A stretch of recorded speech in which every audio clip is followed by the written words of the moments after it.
Welcome to the ATP Project. You're with the host Nicole and Steve, and today we're talking about me.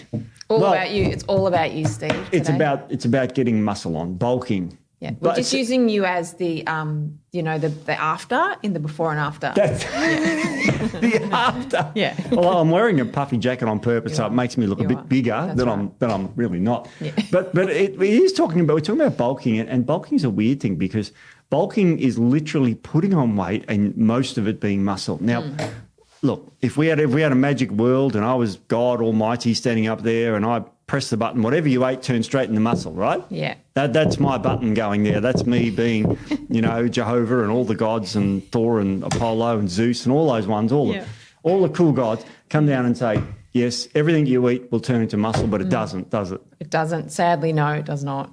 So today, now it is close to the middle of winter. It is. I screwed up yesterday. You did. You put us way further ahead than we are. It is literally smack bang almost the middle of winter here. Yeah. It's July. Yeah. So most of the bodybuilders and people who are interested in their health are doing what we call bulking, which is putting on weight and most of it being muscle. Now, not all of it because there's just no magic pill for that, unfortunately. No. I wish there was. But it's about bulking up during winter. So as when summer and spring and that comes around, you can tone back down and you have tone. Yeah. You have muscle mass.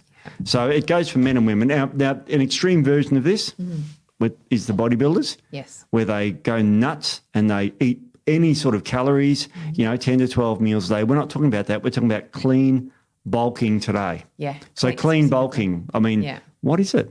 So clean bulking, it basically it's a way to gain muscle mass without gaining too much fat. Good. At the same time. Too much, so we're going to talk about clean bulking. We're also going to do the distinction between clean bulking and dirty bulking.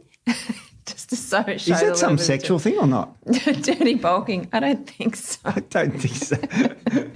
No, it's not, is it? No. Not in my world, Steve. I don't know. Whatever you do is your maybe.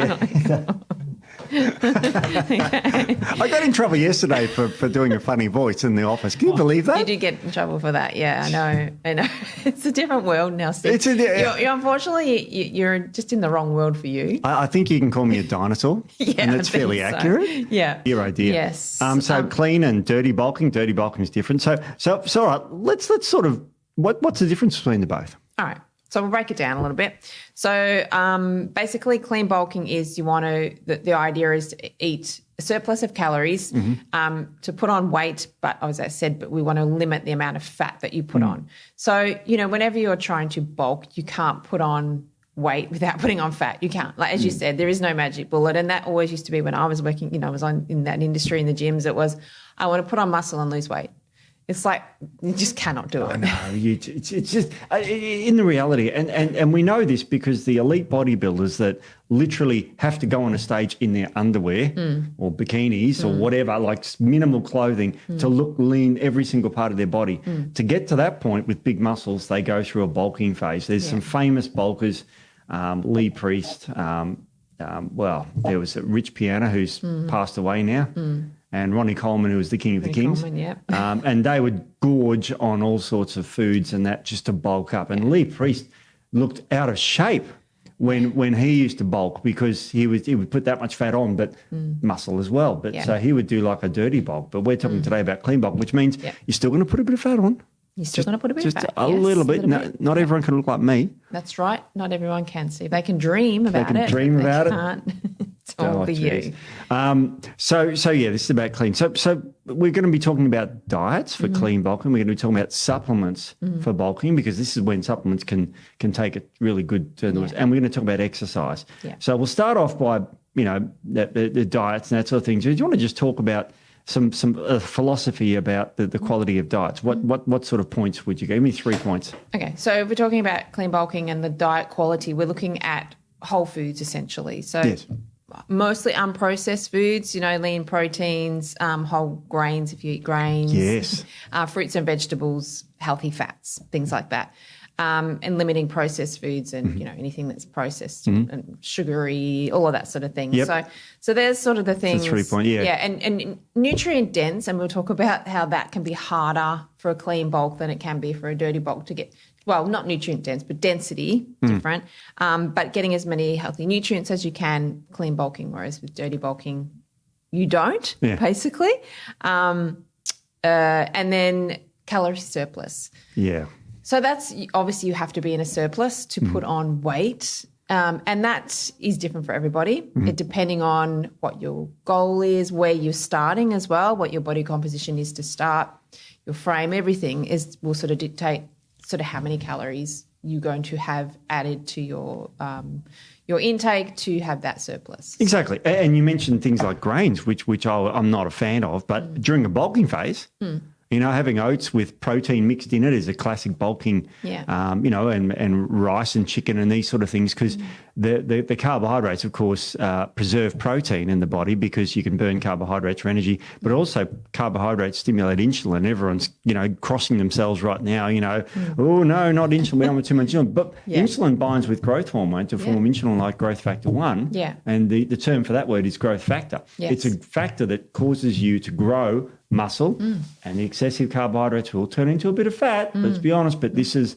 bulking phase. Because right now, like in the middle of winter, no one's going to go out there in their Speedos and walk around the office like I normally do in summer. That's right. So no and I mean, you still do it, Steve. Well, I still do it, yeah, but it's cold and you know, it's not very. But yeah, you're not going to jump in your bikinis or. But so winter's a good time to do this. It's why we're doing it in winter, obviously, and we're not sort of.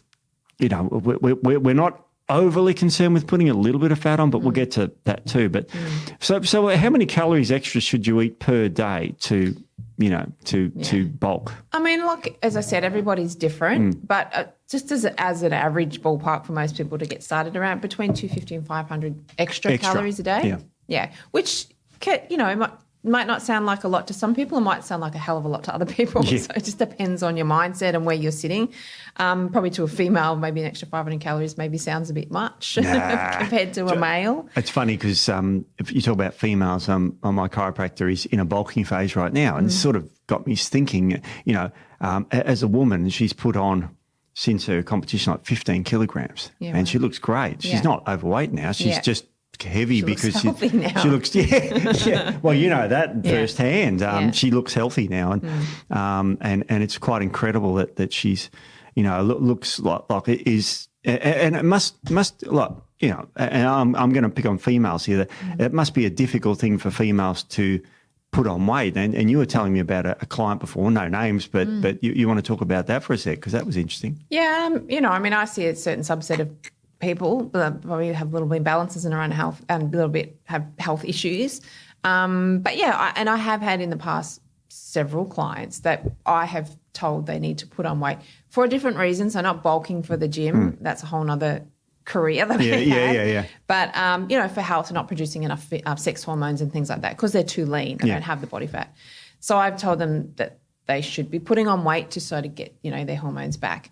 And, you know, I've had women that have gained 1 or 2 kilos and they've really had breakdowns about it because they can't deal with how it feels, how it looks, that sort of thing. So there's a huge psychological factor in not all women, not saying that, but a lot of women, particularly women who really do have body image issues anyway. Yeah, and I don't want to generalize, but I have worked in gyms. I worked in gyms for 20 plus years and was a trainer and all that. So I've seen it all, and also myself done it. So there is a lot of body image issues with women, significant, so body dysmorphia and that sort of thing. So it's a lot. It can be a lot harder depending on the mindset of female to put on the weight.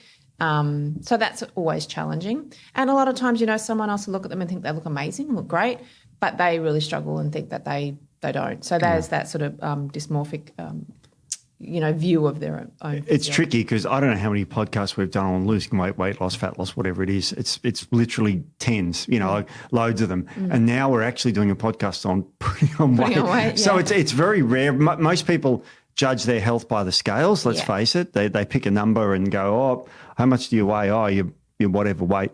It's funny that I've seen trials where people have guessed their own weight and they've actually then weighed them. And women are always underestimating their weight and men are always overestimating their weight. And I don't know, it's funny because it's a number that you can measure. Anyone's got scales. You can can go shopping centre if you haven't got one home.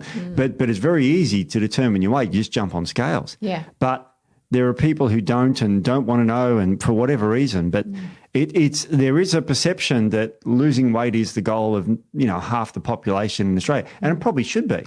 Yeah. So we're talking about people who want to actually put on weight, so as they can then lose a bit later. And it sounds a bit yo-yo, and it doesn't sound right, but there is method to our madness. Because, well, I mean, the whole goal is at the end of it, you want to have more muscle. Exactly. And that's the goal. So women, and I've, so many women that I see that struggle to put on muscle, but they won't eat. They're not eating enough. Yeah.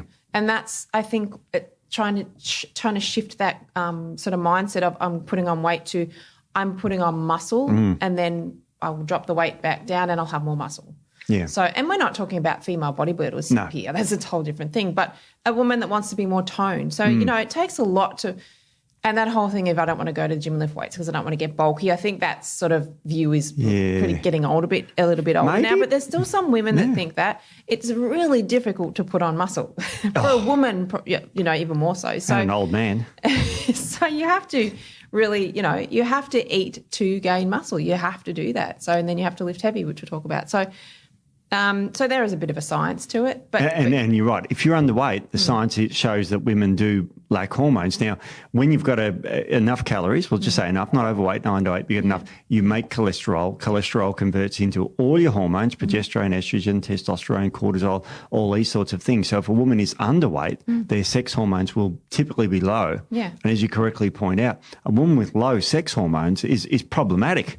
Yeah, for many different reasons. There's so many women walking around the gyms with amenorrhea, which means they don't get periods. Yeah. And, I see them. They come to me and they say, well, why am I not getting a period? I said, well, one, your body fat's about 12%. So you're never going to get it. You're never going to produce enough hormones to have a period with that. So, so there's a whole other issue. And that's a whole other thing. But, yes, we're just talking about for women and men that want to put on more muscle. You have to have bulk. Yep. And so there's a couple of ways to do it. There's clean bulking, which we're going to be talking about today, is our preferred way of It's our bulking. preferred way, yeah, absolutely. And then dirty bulking. So dirty bulking, we talked about sort of diet quality with clean bulking. Dirty bulking, basically, you're not so worried about nutrient-dense foods. No. It's just density in general more than nutrient-dense foods. Yeah. High-calorie foods, high sugar foods, highly processed foods, that type of thing. Basically the quality is pretty terrible, but you're getting a lot of calories in. So these are the Ronnie Coleman end of the scales that they typically do at the Sam Sulik. Have you seen him online? No. He's a younger guy, and he's kind of popular online now. And he does that sort of thing, and he's got terrible skin, but he shows himself eating donuts. Rich Piana, who was the most extreme of them all. Yeah. Passed away due to it in his 40s or something. He used to have, tubs of ice cream every night, Ben and Jerry's, full sugar, just to get the calories in. But he was at the extreme end, and that's the dirty bulking that we're talking about. Yeah. We're talking about eating quality food. So all right. So what are some of the pros of what are some of the pros of this method and the cons? Let's talk about those.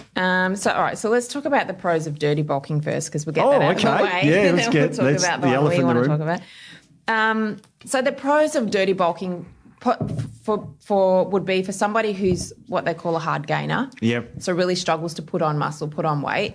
So for them, having the really high calorie, high density food can be really helpful for them to actually put on the weight. So, obviously we'll talk about the differences with the clean ones, but if you're clean bulking, you're still eating a very clean diet. You're just trying to increase the calories. Yeah. So there's that. Dirty bulking, again, you don't have to have as many as much food because you get that calorie density from smaller amounts of food. Yeah, you eat the Fruit Loops, and we're talking about the milkshakes and with the high calorie chips and kebabs and just breads and just whatever. Yeah, it's just calorie. The ice creams, those. So there's another advantage. Well, that's the other advantage. Yeah, it's fun. So, who wouldn't want to eat that stuff all day? And you can eat a lot of it because they're designed to be highly palatable, these foods. They burn off very quickly, like the high carbs and things like that. So you can eat more of it. So there's that. So they're pretty much the pros we could find. That's a pretty good, giving someone a license to say eat whatever the hell you want is a pretty cool license. Yeah. If you've got, I'm not a fan of this either. So, but let's talk about the pros of that. That's a really liberating. Don't worry about what you eat, just bulk up. But then you got to. Later on, it'll catch up with you. We'll talk about that later. But exactly. okay, so what are some of the cons? The con can be like the flip side of the fact that it's really fun and you can eat whatever you want. Is that you're eating whatever you want for so long, then you start to feel terrible. Yes. So, if anyone knows if they eat, it's just a small thing. If you eat a poor diet, you lack energy, you're getting the blood sugar spikes and drops. Ugh. You're getting this inflammation from these foods, which causes a lot of fatigue. So you do feel pretty crappy after a while. So that's one of the cons. Well, also the con is the part of the bulking process is going to the gym and working out hard. Yeah, that's right. And if you're eating crap food, exactly, you're going to be struggling with that. You're going to be fatigued, therefore you're not going to train as well, so your workouts won't be as beneficial. Therefore you won't, you're limiting your ability to grow the muscle in the gym because you're feeling so crap and your body's not sort of functioning optimally because you're not feeding it the way it should be fed. So, and then the next con is that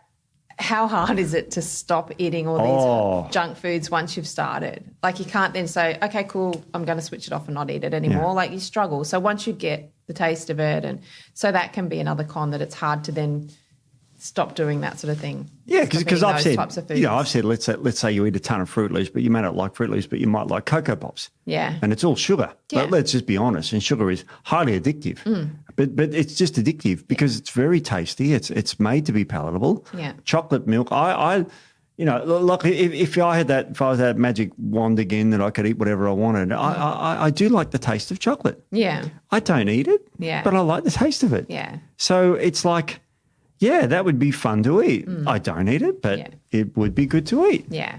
And because I'm older and I'm not like young. Like some girls in the office here eat it and they don't seem to affect them because they're younger. Yeah. But that's tough to get out of your diet once you're addicted to it. It is, totally is. So there's some of the pros and cons. And so the sort of people that would benefit from, well, not benefit, but that would be more suited to that is people who don't really care about the health implications. So they just want the bulk and they don't care about the fallout from that, cardiovascular risks and all that sort of thing. Rich Pianas and the Sam Suleks. And, those real extreme guys, if you're just obsessed with the gym and putting on muscle and if that's your only metric, and it shouldn't be. No. I agree with you, but if it is, and some people it is. That's right. Some people it is. So we got to talk about that. But let's talk about the pros of clean eating, clean bulking, we'll call it. Okay.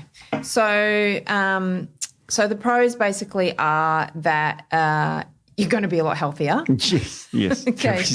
So we didn't talk about the overeating and all the burden that it actually puts on your body, your digestive capacity when you're overeating, that sort of thing. So, it's putting a lot of stress on your body. So you don't have that. You're having, better blood sugar regulation, you better cardiovascular health, all of that sort of thing. Better on the gut microbiome. Didn't talk about that either. How the sugars and everything really disrupt all that sort of thing. And if your microbiome's out, then that can impact hormonal production, ability to put on muscle, all that sort of thing. Jeez. So the pros are you're a lot healthier. Yep. You're feeling a lot better. You have more energy to get into the gym and to have a really good workout to break down those muscle fibers so that you can repair them and grow bigger and stronger. You're getting all your micronutrients, all of that sort of thing. Yes. So they're the pros. Yep. The cons are it's hard. It is it's like anyone that's on a clean diet. It is harder to stay on a clean diet than it is to go, I just have that or that junk. You got harder, and also because they're highly nutrient dense foods, it's harder to eat like a whole bunch of chicken breast, right, than it is to eat a donut and a burger. Oh yeah. So having to have the higher amount of food, the higher quantity of food can be hard for people to try to get in. And I know a lot of women struggle with this. It's like I can't eat the amount of food. If I say to a female that might be on, and this is very, very common, they eat 1,200 calories a day. Some eat less, some eat 900, some eat 1,000. That's very low for those people who are playing very low, very low. So, I try to get them to 2,000 calories, which is a massive jump. And I don't do it straight. Obviously, we do it in increments, slowly. But to them, 2,000 calories worth of food, they can't physically eat that, a lot of them, because it just seems like a lot of food. So the cons are when you clean bulking, that getting that amount of food in for some people can be a bit of a challenge. So that's sort of the cons. So. And you're right. I mean, we've got to talk about the elephant in the room, the protein, which is what puts the muscles on. So we've got to eat a lot of protein to bulk. You talk about chicken breast. So like if you had a chicken breast or a steak or something like that, I don't know about, people feel full. They do, yeah. And here's another thing, that what they call the TEF, the thermic effect of food. So if you eat a chicken breast that's pure protein, it has about a 15 to 20% the calories are burned up just getting rid of that protein into your body. It's called the thermic effect of food. Carbohydrates have very little. So you actually lose about 15 to 20% of those calories. So and plus it keeps you full longer. So and also the time. Yes. You talk about eating veggies and rice and chicken, just a classic meal like that. What's harder, that getting that ready or just going like I drive home that way, I'm pointing in a direction right past McDonald's. Yeah. If I was dirty bulking, I'd just drive straight through, wouldn't even turn the car off. I'd get 2 Big Macs and some chips and a milkshake, and I'd be on my home and I've eaten. Yeah. Can you believe that? I know. So so it is a lot more challenging, and it's like anything when you're trying to eat clean and prepping and that, so you're prepping twice as much. Yes, there's more cost involved because you're buying more of that sort of food. I mean, junk food is actually really cheap.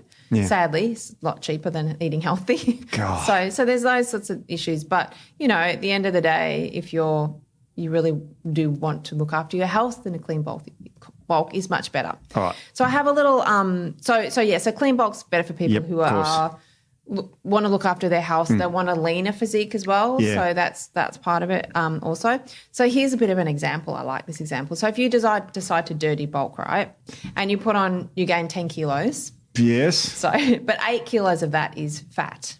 Probably. Out of those 10 kilos, right? Yeah, probably if dirty bulk, So when you cut down, you've really only put on 2 kilos of muscle. Yeah. So whereas if you clean bulk and you put on 10 kilos, maybe 4 kilos of that is fat. Yeah. So you've actually put on 6 kilos of muscle. Yes. It's a lot of muscle to put on in one bulking season, but anyway. But you've got the energy because you're clean bulking, you're using the right supplements, because this is where supplements can be really beneficial. Yeah. And you've got that and that's like gold, 6 kilos of muscle. That's like amazing. That's a lot. That is a lot, but just an example. A lot of people wouldn't put on 6 kilos of muscle in one bulk, one bulking phase, but anyway. But that's good. So how would you split that up? Like what does that look like to people? So again, it's different for everybody, and that's what we were talking about before we started the podcast. It's very variable. So we can't say the science says this, and because it's very variable for the individual, how metabolically healthy you are, what your frame size is, it's just so many different factors. But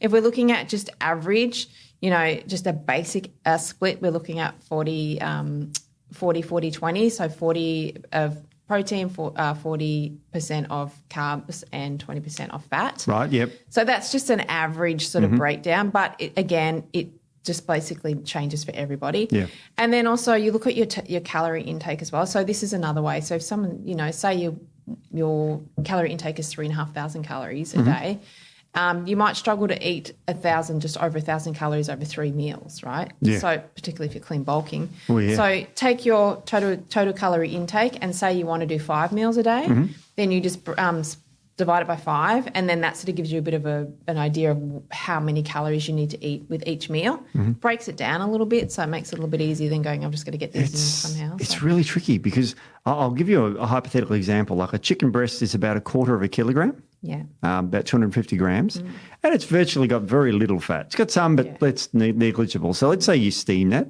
you poach your chicken, and you have 2 breasts, 1/2 kilogram of chicken. Okay? Yeah. I'd struggle with that. Yeah. But I'd probably do it. But let's say you can eat 1/2 kilo. I'd probably do it too. To be honest, I could stuck it. And about 1/4 of that is protein. Yeah. So it's 1/4 of that is protein. So about 100. Let's say 150 grams of protein, just be really generous. Yeah. So you times that by 4 and you get 700 calories. Yeah. That's not a lot that's 2 chicken breasts. Yeah. So, that's 140 grams, but it's a high protein, but it's not super high in calories. No. Like if you had that 3 times a day, just, so you had 6 breasts of chicken. Yeah. That's 6 a day. That's a lot of food. But still, that's only 2,100 calories, probably way less than you need as a bulk. So exactly. You've got to have something with it. Yeah, that's right. Yeah, so the that's rices when you when you split it up and you do then you add your carbs in and then you add your fats in. And you can change it around depending. And if you and the other tip is if you're really struggling to get the calories in, you can add more fats. Yeah. Because fats are obviously more calorie dense, 9 calories per gram compared to 4 for protein and carbs. Yep.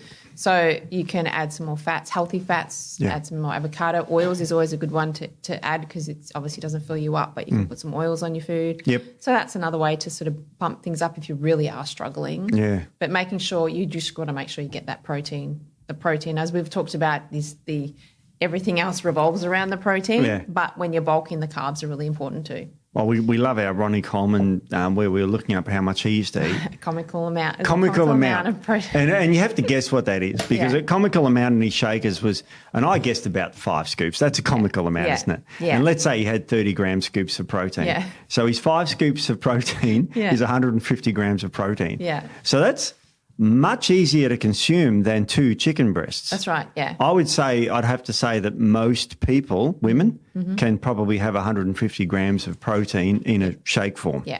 All right, it's ludicrous. And look, we sell protein, right? So we want, but we're talking food primarily here. The subs will come in later. There is a role for them here, I think. Definitely is a role for them, and protein powders is definitely is a role for that. Oh, too. absolutely, because you're going to struggle to bulk this. Yeah. But I want to hit you up with a word, and it's called mammalian targeted rapamycin complex 1 and 2. What the hell's that, and why has that got to do with our bulking thing? What do we want more of that, don't we? We want more of that. So this basically this is the growth pathway. So we've talked about this before. We have K and we have mTOR, and they're like one side of each of the seesaw. Yep. One is the growth phase. One is when we're in sort of that starvation phase. I was explaining it to Beck the other day. Yeah. And just a few months ago. And I said, it's like I'm the mTOR guy. I'm the one that provides the money, and you're the one that spends it. I love it. And it's highly. Yeah. But she earns money too. She's got a job, she's nurse, and I'm so just joking. Yeah. But that's the way I explained it to her, just to have a bit of a dig as well. It's kind of true. She does spend a bit of money. Yeah. We love our Beck. Beck's living the life. That's living the life. Loving life. Yeah. So basically it. Okay, we want to break it down. It promotes cell survival through the upregulation of protein and lipid synthesis. Right. So it makes proteins. This is makes proteins. Yes. So that's what we want. When nutrients are abundant, Yep. that's when mTOR kicks in. Yes. So you need to have the nutrients in there for this pathway to be switched on, Yep. which means eating. Yes. So we've talked about in the past, people that eat all day, they're not switching off their mTOR because we want it on and off. But when we're in a growth phase, someone's in a growth phase, we want more mTOR activation. So it's switched on with the availability of amino acids from protein. Yep. So mechanical load switches it on. So the strength training, resistance training. Oh, yeah. Glucose levels, so your insulin from your carbohydrates, that type of thing. Inflammation, growth factors, all that sort of stuff. So that's absolutely. So and this is where amino acids like the branched chain amino acids come in because they're leucine, isoleucine, and valine. Valine stimulates insulin, and everyone thinks protein doesn't stimulate insulin, so it does. And you don't want too like these aren't branched chains, but I know a lot of people who just sip on branched chains all day. All day, I know, and they're having insulin issues. Good. Yeah, I know. Yeah, who spoke to someone yesterday that was shocked with that. Yeah.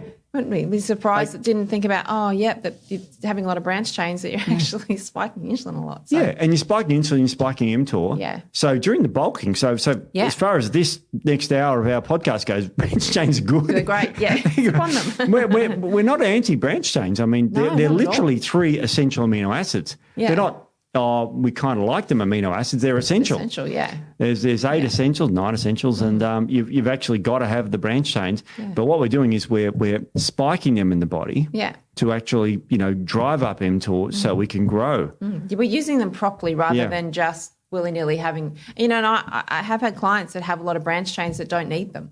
Yeah. They're not training, or they might train a little bit, but then they have them throughout the day. Yeah. I'm like, no, that's not how you use branched chains. No, it's not. Yeah. Unless you're bulking. Unless you're bulking, and then you do. Drink them. Well, you drink them, like I actually drink them before I exercise if I'm exercising in the afternoon because, it's not stimulatory, but, plus I'm not I know I've just joked about it, but I'm not a muscly guy, so I don't have too much mTOR going on, so I can spare a little bit of that. A little bit, yeah.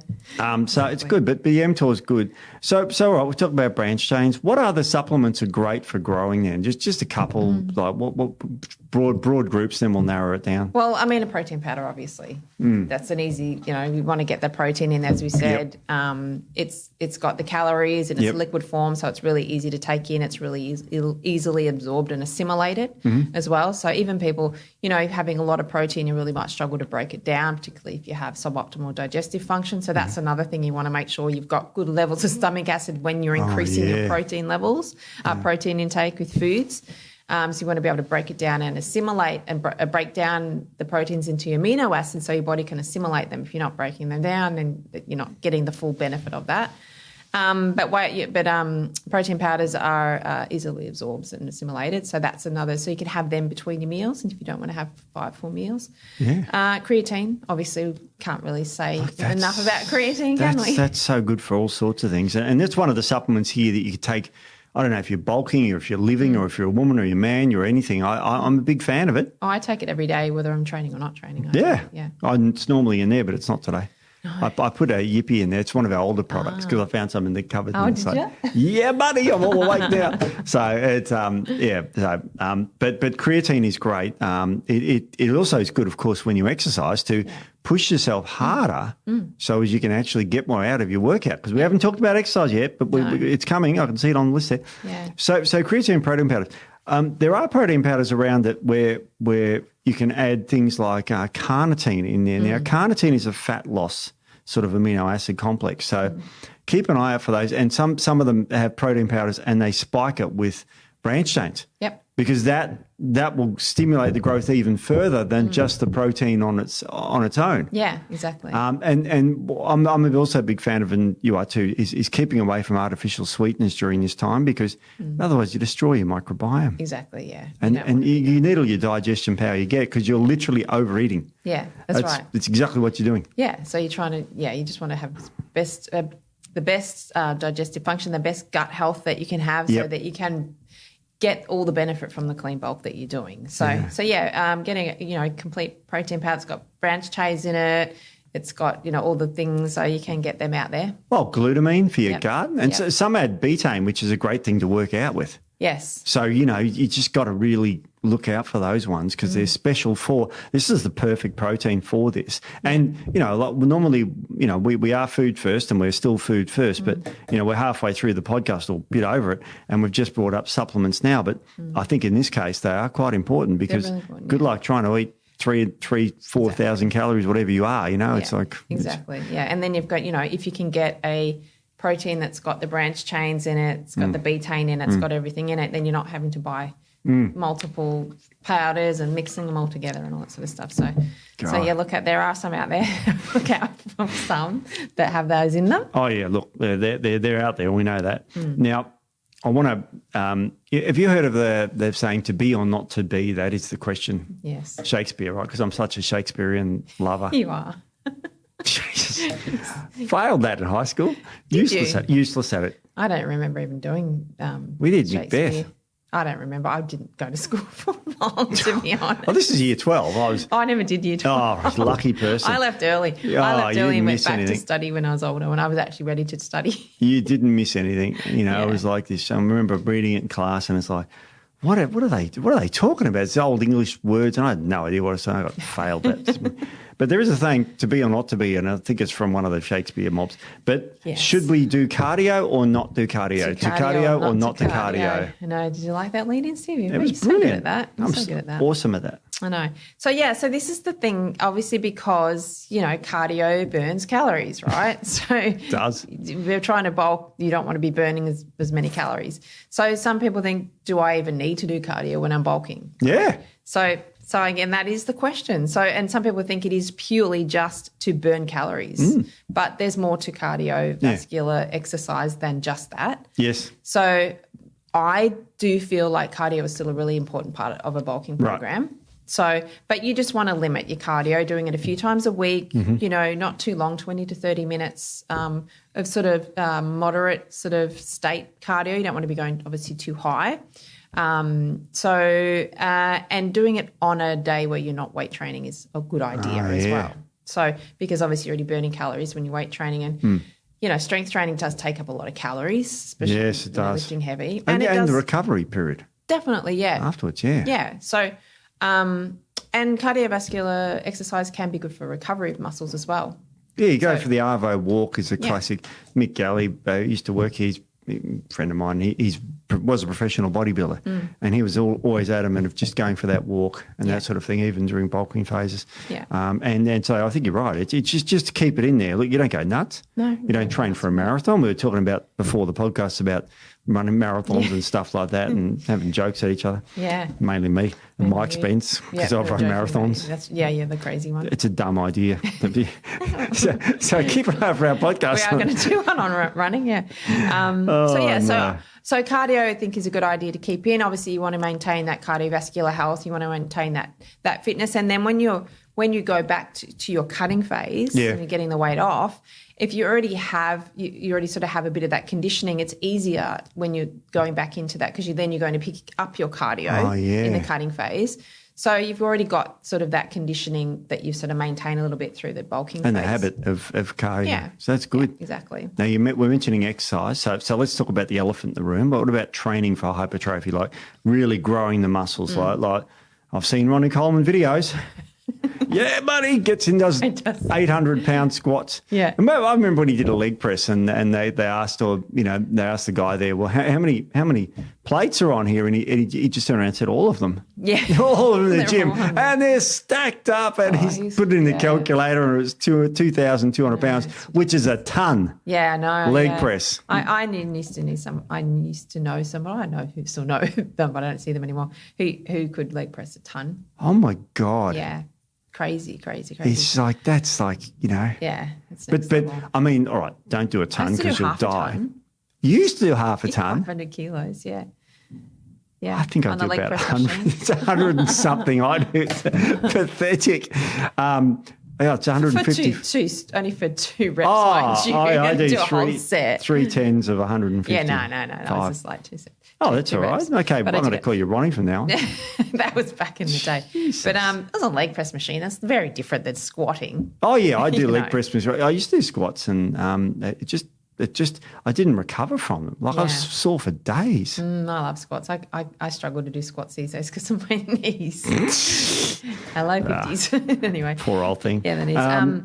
Yeah, okay, so let's talk about this. So what are we going to do? Yeah, so obviously we need to put enough load on the muscle to be able to break it down. Yes. So if you're not putting enough load on your body, we have a thing called adaptation as well. So if you're not putting enough load on the weight, on the muscle, it doesn't change. No. So you have to do what they call progressive overload. So you start, with a heavy weight and then – look, rep ranges and sets and all that sort of stuff is, again, very personalised, very variable depending on what you're doing. But, look, for hypertrophy, you're sort of looking at sort of that 6 to 8 reps for about 3, 4, 5, even 5 sets. Yeah. So, and then you're progressing your weight, obviously, as you go. So, again, as your body adapts, you have to add more load and then more load and more load. So, and Platts, who was a famous bodybuilder from my era, 80s, blonde guy. Yeah, I know Tom Platts. I know of him, not you know him, eh? Not personally, yeah. I don't. Oh, he's still around. He's not competing. He's about my age. He's pretty old. Yeah. But he was a keen one of going to failure, and I mean failing. The last one, and so did. And a lot of people won't go to failure. Really, I think there's a confidence thing in that. I think women maybe more than men. I don't know. I'm generalising. It's just from the past thing, but yeah, going to failure because I think people. I'm not going to say just women, men. They're scared of the pain because it hurts. Like it hurts. So, and you go into failure. It's painful. So. But you really kind of need to go to failure. You want to fatigue the muscle out. What you're wanting to do is actually break that muscle fibers down because that's what putting load on it does. Yeah. And then the muscle fibers sort of heal and repair, and then that's how you grow the muscle to be stronger. So you need to break it down. So if you're, women that maybe do 2-3 kilo weights that, they say, I do my dumbbells. I'm like, for 12, 15 reps and then put them down and move on. It's not doing anything really. No, not really. Your body is so used to that. Yeah. There's no resistance going on there too. And you know, I can do, you know, there was a guy in the gym this morning and I've seen him before, and he does squats to failure. And so what he actually does is he does as many squats he can do. In the last one, he squats down and can't get up, so he just drops it onto the, he's in a cage. Yeah. And you know, I've seen guys go, oh, you're all right, mate? And he goes, yeah. Just to failure. Yeah. Because he could go down, but he couldn't go up, and he'd struggle, and then he'd just drop it on the cage. Now, that's safe because it's in a cage. That's right. But that's a failure that is actually what you're supposed to do. That's what you're supposed to do. And, you know, you see, you know, Tom Platz doing he's a fan of going to failure. And like with calf raises, I'm in this machine thing which you put on your shoulders, and I go down and then can't go up again, and I just rest it down. That's it for me. It's like 13 and a half reps.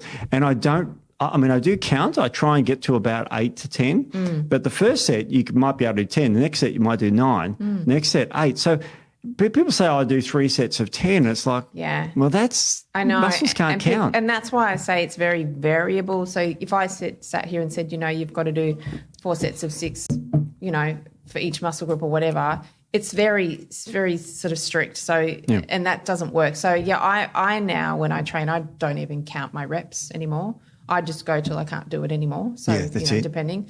So, you know, and I might do four reps of something. If I'm doing something really heavy, I might do 12 reps of something before I go to failure. So the whole goal is to break down the muscle. So just break down the muscle. Don't worry about, okay, well, I've done my 6 reps. Now I'm done. That's it, you know. Oh, 6, good, done. Yeah, I could have done another 3. Yeah. And then you're never going to know if you've got the right load on there, because if you're only going to 6 where you could have done 9, well, the load's not enough. And we're talking about bulking here. We're not talking about keeping toned in this, you know, this is this. So people are going to write it and go, oh, I go all right, and I do 4 sets of 10 or whatever. Yeah. It's like, but this is bulking. We're bulking. We're trying to grow the muscle as much as possible. So if you're doing a clean bulk, as we say, what's the point of doing that bulk and adding all those extra calories in if you're not going to utilize them to grow the muscle? Exactly. So you may as well not put the extra calories in there if you're not going to, you know, train to grow the muscle. And on that, like I know, because you're a personal trainer as well as a naturopath,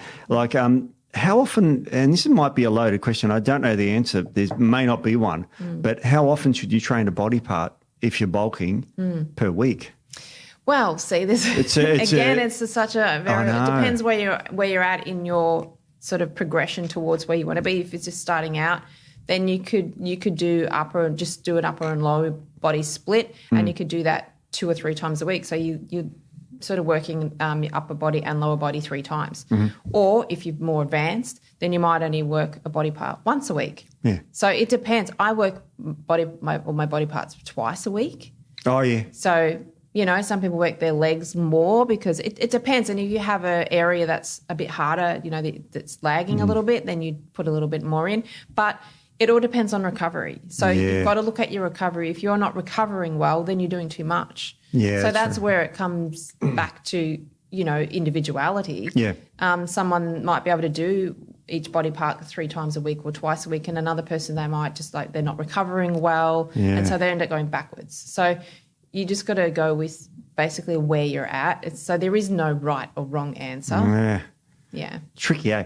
I mean, you know, it's funny. Personally, my upper body recovers quicker than my lower body. Yeah, so does mine. And it took me, okay, good. Thought I was just weird. No, I love working my upper body because it just responds really, really, really quickly. None of my body responds. 55 just doesn't respond at all. But I still whip it. You know, still at the gym. I got up at 4 this morning and went. And, because I'm too old not to. Yeah, well, that's it. Once you, particularly when you get to your age, Steve, not my age. No, not your age, in the 28. If you stop, that's right. If you stop, it's really hard to start again. Screwed. So you don't want to stop. But yeah, it depends. It depends where you're at. It depends if you're more inexperienced or if you're starting out, if you're a beginner, if you're intermediate, if you're more advanced. Obviously, you know what you're doing anyway.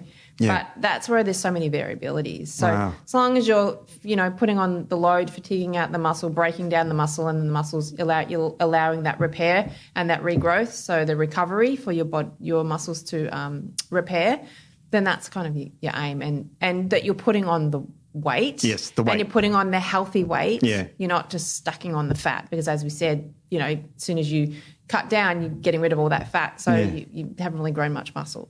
We got to do a podcast on cutting. I just realised now. We will actually. We're making all these people put on weight and everything, and then leaving them. Well, see you guys. That's up to you. Yeah. I'm going to give you a phrase, and I want you to elaborate on this. What about compound lifting? What the hell is that?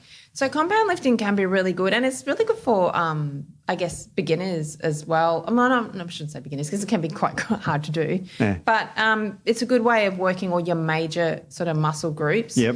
And more than one group in one lift. Yep. So it's a really good one for putting on muscle. Muscle. Okay. So, give me a few classic. Well, the classic one's a squat. Is a classic compound movement.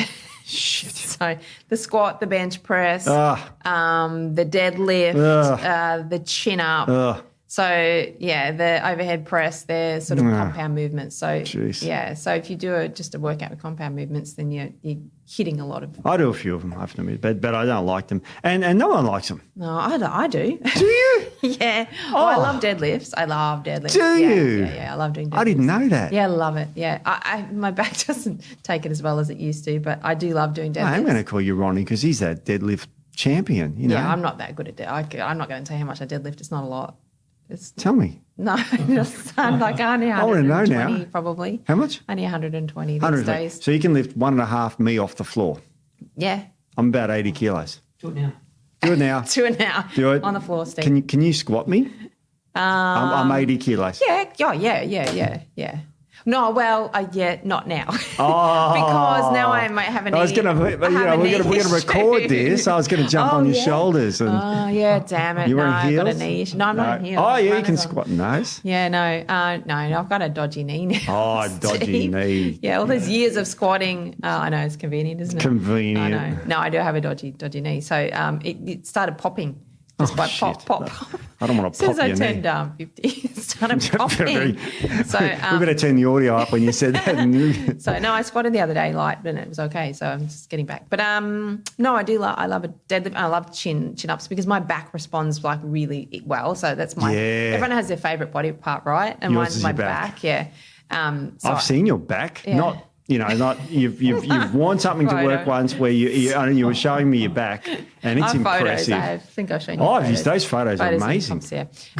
I love any sort of back work. I love chin.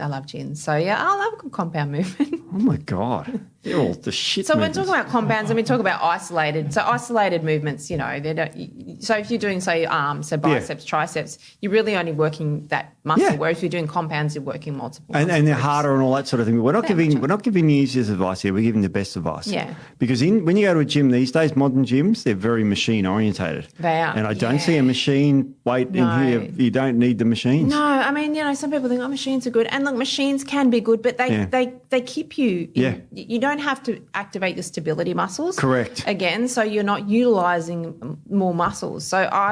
And they keep you in line, and sometimes they can cause injuries because so I can't do like a machine press because I have a dodgy shoulder. I've broken it like multiple times. That's why. My God.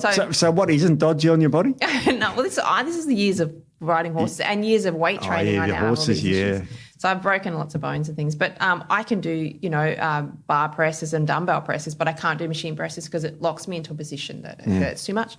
So machines, look, they have their place, but I'm kind of old school of barbells, dumbbells, the free weight type stuff. So love it.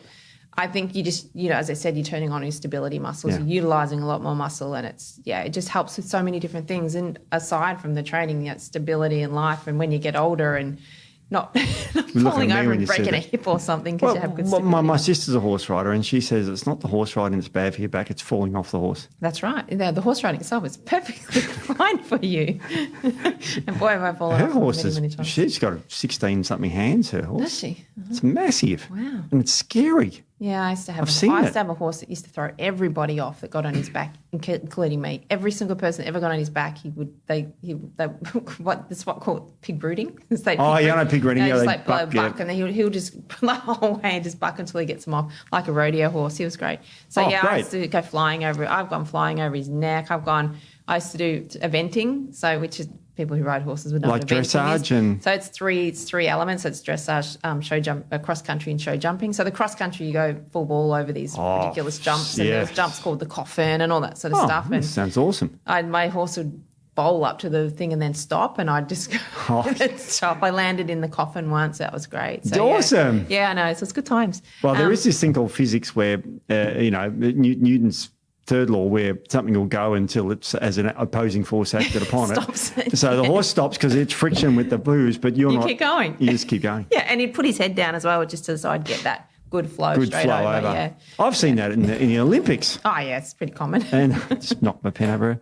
But yeah, look, it's incredible. But these back to what we're talking about. Back to the compound exercises. I mean, the squat, the bench press, the deadlift. I reckon if you did these, the ones you mentioned, they're absolutely incredible. You get a great workout just on those. Yeah, definitely. Because, when you do a squat, for example, the weight is up high. It's on your shoulders. You've got on your back, your shoulders here. And when you squat down, you're using your bum, your hamstrings, which used to kill me, your quadriceps. Quadriceps have 4 muscles. Yep. Quad bike, quad. So they're all stable and all that sort of thing. And so, it's a really good exercise. You're also using your abs, your lower back, you're like just tensing your lower back, your upper back. So you're using a lot of muscles. And it sucks. It does. I've never liked squats. So I have to be honest, I never liked them. I'd rather have my 2 front teeth pulled out and squat these days. But I mean, look, I'll be honest with you. Normally I do the stuff that we talk about, but yeah, look. Anyway, we're given the advice and the best advice and that sort of thing. So what else? Let's sort of sum this up because we're getting a little low on time. What sort of tips would you give to someone? Let's start with a woman because men bulk up. It's like, I want to put muscle on. Go away. Yeah. But for a lady, what sort of tips would you give them generally? Like, a few tips. So if someone that's not competitive bodybuilder or body sculptor, this is the average Joe six-pack. Yeah. So I guess the message is we're trying to get across. Well, obviously the professional bulkers, they know what they're doing, but for women that, they want to put on muscle, they want to be more toned. Toned is a good word. Toned, right? Yeah, everyone wants toned. So they're just continually eating less and exercising more, lots of cardio, and they're like, I can't put on the muscle. You need to eat to put on muscle. You need to eat in surplus to put on the muscle. So then when you take the fat off, you have more muscle underneath. That's kind of the thing. So you have to get around that sort of, I don't want to put on weight factor. And that's really challenging. And look, I've been there when I used to compete. Then when I finished competing. Oh, you were super lean. I was super, super lean. And I was lean for a long time. Like I'm talking super, super lean. So when you put on any body fat, I mean, I'd put on a couple of kilos and I would feel terrible because you're so used to feeling a certain way. And I know that women can struggle with that sort of thing. But what you have to remember is you're actually trying to grow muscle. So the body fat is only temporary. And then when the body fat comes off, you have the toned look that you want. So you've got to get your head around that, and eating is helping to grow things. It's not just putting on weight and that's it. It's for a purpose. Yeah, exactly. And we've seen it before. People do it. And, as I said, my chiropractor is a woman in her 30s. She bulks up and then she trims right down and she looks amazing, and so trust the process. Yeah. And don't let your happiness be dictated by a number on a scale in this case because it's going to go up. Yeah.